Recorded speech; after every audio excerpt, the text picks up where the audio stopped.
I usually do videos about building a functional and versatile wardrobe, so I often feature pieces that work well for me. This might give the impression that I spend quite frivolously, but in my everyday life, I'm actually very careful with my spending. There are a lot of things I no longer buy, and I'm glad to say I live a happier, simpler, and healthier life because of that. And here are the many things I no longer pay money for. The first one is buying a brand new car. Now, I bought my Mini about 12 years ago, brand new. To be fair, the car has been amazing, and even after so many years, it's still serving me very well, and I'm planning to keep driving it to the ground. However, between my husband and I, we've decided that when it's time to replace our cars, we'll go for second-hand cars. Quite simply, cars are depreciating assets. On average, in the first year, they depreciate about 15 to 35%, and then 15 to 18% every year after that. So we just don't see the point of forking out so much money just for the novelty of driving a brand new car with a brand new car plate. The second one is gym membership. We used to pay a lot of money for yearly membership in a rather fancy gym. We had good intention, but the reality is we went like 12 times a year, if that. So for us, it's simply not worth the money. As a family, we are actually quite active now, and I find that it's very possible to keep healthy without overpaying for a gym membership. The next one is buying foreign currency when we travel. Last month, we did a bit of spring cleaning, and to my surprise, I found cash in several currencies. So it turns out we have about 800 euros, 500 US dollars, and a few other different currencies. The thing is, I haven't been to the US for nearly 9 years, which means this cash has been sitting around for nearly a decade. It might not sound like a big deal, but if you consider all the inflation that's been happening in the last 10 years, it means this cash is worth a lot less now. Luckily, in this day and age, most businesses now accept digital payment. So it's really not a problem to not have a lot of physical foreign currency. So now we only exchange a very small amount in case we need to do some tipping in certain places. Apart from that, we put everything else on the credit card. This means after my holiday, I don't have to keep the leftover cash under my bed when I could have invested it. Number 4, I haven't bought anything on impulse for at least 5 years. And this doesn't just apply to the big ticket items like a designer bag or a diamond ring. I'm also very intentional with very small purchases. This is quite a remarkable transformation for me because I used to do a lot of emotional shopping. If I had a bad day at work, I would buy a Chanel bag to try to cheer myself up. And if I was in a very good mood, I'll buy a Saint Laurent clutch bag to celebrate the good day. Anyway, I'm glad to say I no longer do any impulse shopping. And to be honest, it's not just the money aspect I'm worried about. Quite often, I'm also thinking about things like, do I have space for this? Do I actually need it? Will it make a difference? As a result, I tend to sleep on most purchases for days, if not weeks. This means I only buy things that I truly want or need and not just any random knickknacks. Number 5, I try not to buy any brand new physical books. And I say try to because it's not always possible. If you're new here, I love reading. Every day I do quite a lot of reading on my Kindle, but when it comes to picture books and illustration books, I very much prefer the physical version. Typically, whenever I'm interested in a book, I'll see if I can borrow it from the library first, and if I couldn't find it, I'll then check out the second-hand option. I personally like the world of books. Most of the books I ordered from them are in amazing conditions, and they are about 40% cheaper. What more, I feel like buying second-hand books is also very good for the environment. That said, I sometimes still have to buy books brand new, but I'll say 90% of the time I'm able to find a second-hand option. Number 6, I don't buy luxury skincare anymore. Now, I used to spend hundreds of pounds on luxury skincare like La Mer. The thing is, I wouldn't actually mind paying for them if they worked, but they didn't. At least not on my skin. In fact, I feel like a lot of luxury skincare tends to overpromise and underdeliver. At the moment, my skincare routine is quite simple, and most of what I use is fairly affordable. This lip balm, for example, costs only £2 and is the best lip balm I've ever tried. I do, however, sometimes invest in skincare gadgets, especially those that can actually help to maximize the effects of my skincare products. For example, I use a Reva facial massager to improve blood flow and drainage. I also use the Foreo Luna for cleansing because it works so much better than just using my own hands. And in the last year, I've also been using the Foreo UFO3 whenever I need instant hydration. Number 7, I don't buy luxury items with the intention to gain a profit later on.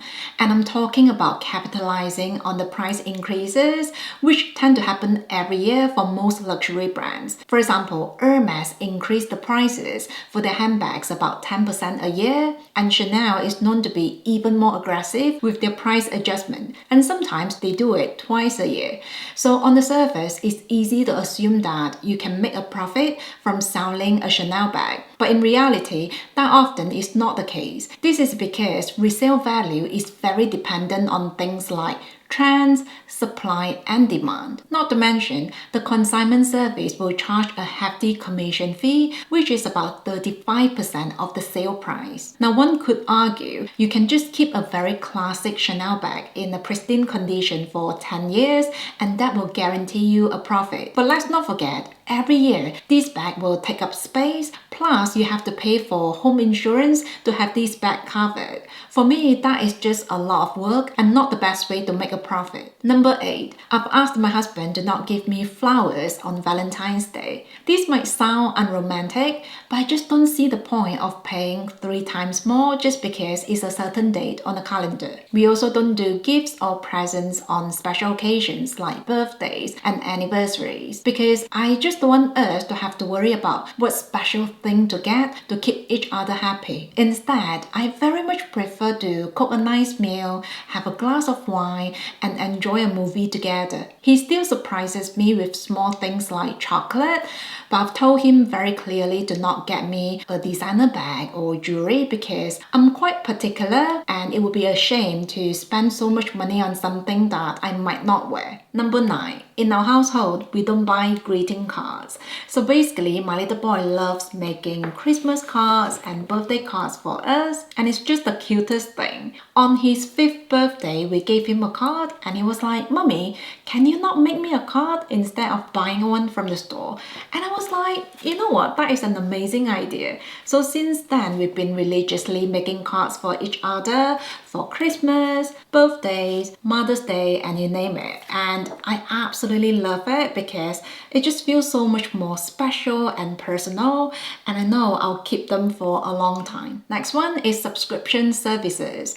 Personally, I try to avoid recurring expenses whenever possible, so I'm very intentional with subscription services, especially those to do with entertainment. This is why we don't have Amazon Prime, Disney Plus, Hulu, or Spotify. I have, however, paid for subscriptions for learning purposes, such as Skillshare, and no, this video is not sponsored. Anyway, I took a class about digital illustration a few years back, and it has changed my life. I now spend so much time doing illustrations, and it just makes me so happy and content. So I'm not saying all subscriptions are pointless, but you just want to make sure you are paying for something that will actually give you values. Number 11 is eating out. As a family, we don't have a habit of eating out apart from when we travel, and we don't order takeout either. Instead, we do meal planning every week. We buy groceries on the weekend and we cook every day. I feel like this alone has saved us so much money. Besides, when we do eat out, it actually feels like a special occasion